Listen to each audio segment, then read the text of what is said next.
This special edition, In the Line of Duty. 2 law enforcement incidents erupt into national headlines as Indiana cops deal with a 6'5" UFC fighter and his wife trying to play them after a 3-mile pursuit. I, too, would like to see 3 forms of identification. You are required to show us that. 3 forms of identification? Yes. And in a language barrier tragedy, an Alabama officer throws an elderly Indian man to the ground, partially paralyzing him. Stop! Trying to jerk away from me. And a classroom of young recruit officers reacts. I think that they had this plan to start with. They wanted to use this to get some internet fame or just to make a point. Like, that seems to be the growing trend. People just try the police. They film it and they try everything they can to see what they can push. What we've been instructed here at this academy is that you would treat that more like a felony stop type circumstance.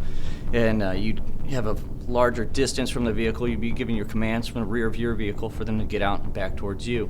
And then when they addressed the driver, and she also was, if you will, belligerent, they had every right and should have pulled her out of the vehicle. She was absolutely causing an issue with giving the officer a hard time. I don't think that we were justified to pull her out of the vehicle. There's so many safety concerns, and officer safety is number one. So I would have had no response to him. He would have had to do what I said. Being from India, I do believe India is a former British colony. They do speak English. The main thing was the accent. I probably did not understand the accent of the American police. I think it would have been a good idea to probably have him write down something and probably try to see if he can read English. Lessons learned and continuing education for officers everywhere in the line of duty. I'm Ron Barber at the St. Louis County Municipal and Police Academy. Indiana officers spot a speeding vehicle with no headlights or taillights at night. They attempt to stop the car. The driver refuses, leading to a 3-mile pursuit, finally ending at a gas station.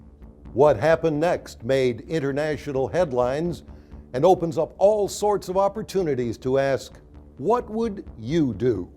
Get on your knees, put your hands on your head. I've never met you, I don't know you. Can you please show me your ID? Turn around. Can you please show me Turn your around ID? and you get tased. I think they were justified in tasing him.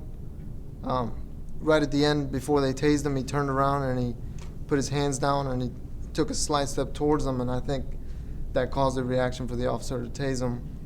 I noticed when they were tasing the MMA fighter on the ground, there was a decent amount of time, at least from the video standpoint, where no one had eyes on the vehicle or the driver.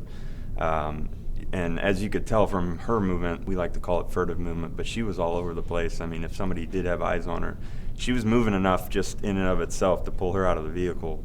And then on top of that, the officer's approach to the driver of the vehicle. I hate to say this because we say this all the time, but you make a target of yourself when you move that far past the B pillar of the vehicle. It's very easy to make a movement with your right hand with a gun or any other weapon to just shoot that officer.